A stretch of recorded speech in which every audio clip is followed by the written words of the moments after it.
समय का अंत कैसे होगा? जस्ट इमेजिन, अगर अचानक आपसे टाइम की नॉलेज छिन जाए तो आप अपनी मीटिंग का टाइम कैसे डिसाइड करेंगे? कैसे डिसाइड होगा कि आपकी किस क्लास का टाइमिंग कब से कब तक होगा? फ्रेंड्स, ऐसे हम भले ही रियलाइज ना करें, लेकिन टाइम की नॉलेज हमारे लिए बहुत इंपॉर्टेंट है और टाइम के इसी इंपॉर्टेंस को हमारे पूर्वज भी समझते थे। इसलिए उन्होंने टाइम को समझने और कैलकुलेट करने के लिए काफी प्रयास किए और उनकी कैलकुलेशंस के हिसाब से टाइम एक कांस्टेंट क्वांटिटी थी। अरस्तु और न्यूटन जैसे बड़े बड़े साइंटिस्ट का यही कहना था कि यूनिवर्स में हर जगह टाइम एक समान गति से चलता है और सालों तक हम यही मानते आ रहे हैं। लेकिन फिर एल्बर्ट आइंस्टाइन ने अपनी थ्योरी से टाइम के सिद्धांत को और टाइम को लेकर हमारी समझ को ही बदल दिया।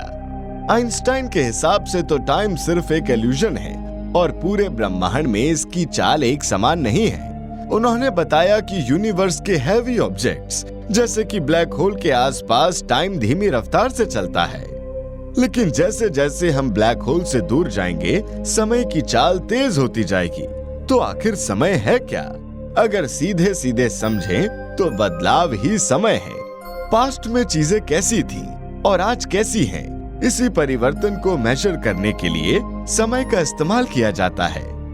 वैज्ञानिकों का मानना है कि आज से 13 करोड़ 80 अरब साल पहले बिग बैंग के बाद जब ब्रह्मांड का जन्म हुआ तभी समय की उत्पत्ति हुई और जब तक ब्रह्मांड है तभी तक समय भी है। ब्रह्मांड के खत्म होते ही समय भी खत्म हो जाएगा।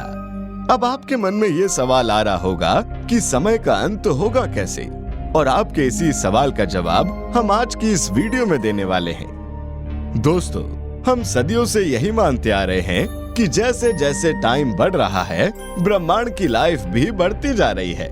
लेकिन पिछले कुछ सालों की रिसर्च के बाद सामने आया है कि ब्रह्मांड की उम्र बढ़ नहीं रही है, बल्कि ये तो खुद अपना अस्तित्व बचाने के लिए ही जूझ रही है। असल में यूनिवर्स में दो बड़ी शक्तियां हैं, ग्रेविटी और फैलाव यानी एक्सपेंशन। ग्रेविटी पूरे ब्रह्मांड को एक साथ खींचकर एक पॉइंट पर लाकर जला देना चाहती है, जैसे ये बिग बैंग से पहले था। वहीं फैलाव हर ऑब्जेक्ट को एक्सपेंड कर एक दूसरे से दूर करके जमा देना चाहता है। जैसे ही इनमें से कोई एक शक्ति दूसरी शक्ति पर भारी पड़ेगी, ब्रह्मांड खत्म हो जाएगा। इन दोनों शक्तियों की तनातनी में 3 सिचुएशंस पैदा होंगी।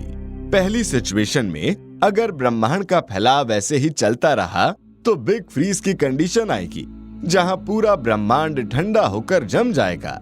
वहीं दूसरी सिचुएशन बीच की होगी, जब दोनों शक्तियां एक दूसरे को टक्कर देती रहेंगी, लेकिन कोई भी दूसरी पर भारी नहीं पड़ेगी और इसी सिचुएशन में ब्रह्मांड अनंत काल के लिए एक स्पेसिफिक शेप एक्वायर कर लेगा।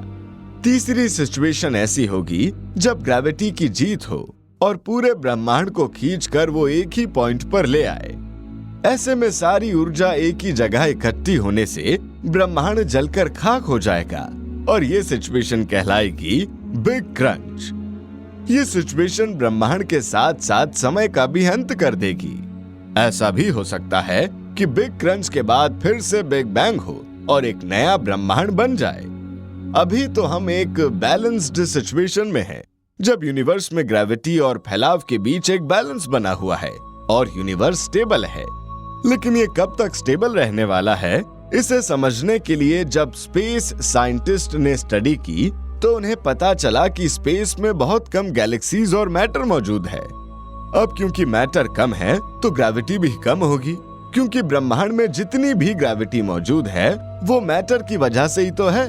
सूर्य की ग्रेविटी ही तो सोलर सिस्टम के सभी ग्रहों को आपस में बांधे हुए हैं, जिसकी वजह से सभी ग्रह सन की ऑर्बिट में चक्कर लगाते हैं। ग्रेविटी ही तो है जिसकी वजह से मून अर्थ के ऑर्बिट में है। इसी तरह पूरे ब्रह्मांड में जितना भी मैटर है वो हर ऑब्जेक्ट को अपनी तरफ खींच रहा है। 1980 से पहले हुई सर्च में साइंटिस्ट ने देखा कि स्पेस में बहुत कम मैटर मौजूद है, जो फैलाव को रोकने के लिए काफी नहीं है। यानी धीरे धीरे यूनिवर्स एक्सपेंड होगा और एक दिन जब बिग फ्रीज की सिचुएशन आएगी, ऐसे में पूरा ब्रह्मांड जमकर खत्म हो जाएगा। ये रिसर्च साइंटिस्ट के लिए भी काफी शॉकिंग थी। क्योंकि साइंटिस्ट को समझ ही नहीं आ रहा था कि यूनिवर्स में मैटर की मात्रा इतनी कम होने पर भी ग्रेविटी फैलाव को बैलेंस कैसे किए हुए है। लेकिन 1980 में हुई रिसर्च में जब साइंटिस्ट ने पाया कि ब्रह्मांड में कुछ और भी है जिसे हम टेलीस्कोप से नहीं देख पा रहे थे, तो ये कंफ्यूजन खत्म हो गया। ये पार्टिकल्स ब्रह्मांड में इतनी मात्रा में हैं कि पहले जिस मैटर को हम नहीं देख पा रहे थे, ये उसके 5 गुना था। इस मैटर को साइंटिस्ट ने नाम दिया डार्क मैटर। डार्क मैटर की खोज के बाद मैटर को देखने की हमारी समझ ही बदल गई। पहले माना जाता था कि मैटर वही है जिसे हम अपनी आंखों से देख सकते हैं, लेकिन डार्क मैटर की खोज के बाद ये सोच बदल गई। अब क्योंकि डार्क मैटर की मात्रा ब्रह्मांड में काफी ज्यादा थी, तो साइंटिस्ट इस कंक्लूजन पर पहुंच गए कि अब ग्रेविटी एक्सपेंशन पर भारी पड़ने वाली है। डार्क मैटर से प्रोड्यूस होने वाली एनर्जी धीरे धीरे हर चीज को अपनी ओर खींचेगी, और तब तक खींचेगी जब तक पूरा ब्रह्मांड एक ही पॉइंट पर सिमट न जाए। और फिर जिस दिन संपूर्ण ब्रह्मांड एक ही पॉइंट पर आ गया, बिग क्रश की सिचुएशन आएगी और शायद फिर होगा एक नया बिग बैंग। ऐसे में सवाल ये आता है कि बिग बैंग से पहले बिग क्रंच हुआ होगा। और जरा सोचिए ना, ऐसा भी तो हो सकता है कि ना जाने कितने बिग बैंग और बिग क्रंचेस इसी तरह हुए होंगे। तो फिर क्या ये इसी तरह चलने वाला साइकिल है जो आगे भी हमेशा चलता रहेगा? अपने दिमाग में कोई भी राय बनाने से पहले 1 मिनट रुक जाइए।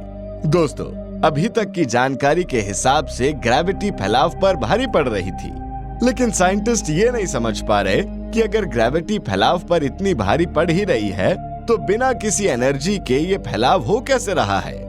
लेकिन एक नई खोज ने इस कंफ्यूजन को भी दूर कर दिया।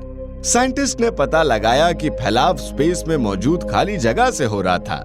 दोस्तों, पहले हम ये मानते थे कि स्पेस में मैटर के बीच में जो खाली जगह है वो वैक्यूम होती है। वैक्यूम का मतलब ऐसी जगह जिसमें कुछ नहीं है, वहाँ कोई पार्टिकल नहीं है, और इसी वजह से वैक्यूम का ना तो कोई टेम्परेचर होता है और ना ही कोई एनर्जी।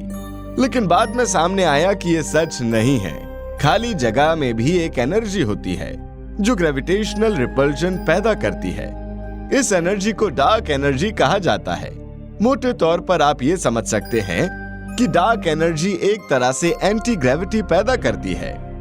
अब ये डार्क एनर्जी कितनी मात्रा में स्पेस में मौजूद थी, ये पता करना बाकी था। इसके लिए साइंटिस्ट ने अपने सबसे बेहतरीन टेलीस्कोप्स को कैलिब्रेट किया, और जो रिजल्ट सामने आए वो सिर चकरा देने वाले थे।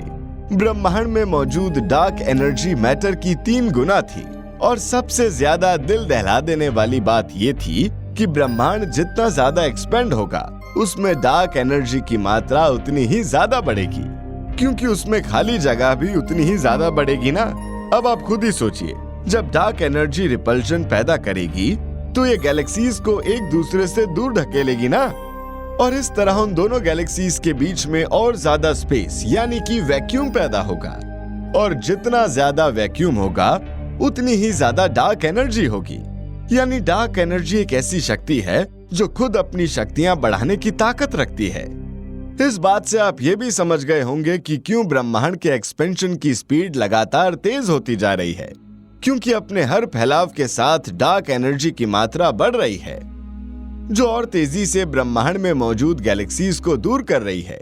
और इसके बाद फिर से खाली जगह उत्पन्न होती है, और फिर डार्क एनर्जी की मात्रा बढ़ जाती है, जिससे हर एक्सपेंशन के बाद एक्सपेंशन की स्पीड बढ़ती जाती है। हालांकि साइंटिस्ट अभी तक ये नहीं जानते कि डार्क एनर्जी, एक्सपेंशन और स्पेस आपस में किस तरह जुड़े हुए हैं। इसके बीच का रिलेशन क्या है? क्या अगर स्पेस की मात्रा का आकार 2 गुना ज्यादा हो जाए तो क्या डार्क एनर्जी भी डबल हो जाएगी, या फिर ये और भी ज्यादा बढ़ जाएगी? ये कई सवाल हैं जिनके जवाब हमें अभी जानने बाकी हैं। अगर स्पेस के बढ़ने से डार्क एनर्जी कई गुना बढ़ेगी तो ब्रह्मांड का अंत काफी भयानक होगा। जब डार्क एनर्जी धीरे धीरे बढ़ती जाएगी तो ये ग्रेविटी पर भी भारी पड़ जाएगी, जिससे कि गैलेक्सीज तक तहस नहस हो जाएंगी। क्योंकि इस सिचुएशन में एक्सपेंशन काफी तेजी से होगा, गैलेक्सीज एक दूसरे से दूर होना शुरू होंगी, उसके बाद सौर मंडल और उसके ग्रह। ये स्थिति इतनी ज्यादा खतरनाक होगी कि चट्टानों और छोटे छोटे एटम्स तक को फोड़ देगी। डार्क एनर्जी मैटर के अस्तित्व को ही खत्म कर देगी, इस सिचुएशन को साइंटिस्ट ने नाम दिया है बिग रिप। लेकिन यही अगर डार्क एनर्जी स्पेस के साथ 1:1 रेशियो में बढ़े, यानी 1 भाग स्पेस बढ़े तो 1 भाग एनर्जी बढ़े, ऐसी सिचुएशन में ब्रह्मांड धीरे धीरे खत्म होगा बिग फ्रीज की सिचुएशन से। जब धीरे धीरे तारे खत्म हो जाएंगे, सब कुछ ब्लैक होल में बदल जाएगा। पहले साइंटिस्ट को लगता था कि ब्लैक होल अमर होते हैं, पर असल में इनका भी अंत होता है। जिस दिन बिग फ्रीज के बाद आखिरी ब्लैक होल भी खत्म हो जाएगा, उसी दिन ब्रह्मांड भी खत्म हो जाएगा और टाइम भी। अब ब्रह्मांड बिग क्रंच से खत्म होगा, बिग फ्रीज से या बिग रिप से? इस सवाल का जवाब तो अभी वैज्ञानिकों को भी नहीं पता। यह पहेली तभी सुलझेगी जब डार्क एनर्जी की पहेली सुलझेगी। वेल, आपको क्या लगता है, डार्क एनर्जी ज्यादा पावरफुल है या डार्क मैटर? हमें कमेंट करके बताइए। ऐसे ही अन्य इंटरेस्टिंग फैक्ट्स जानने के लिए चैनल को सब्सक्राइब करना ना भूलें। Thanks for watching.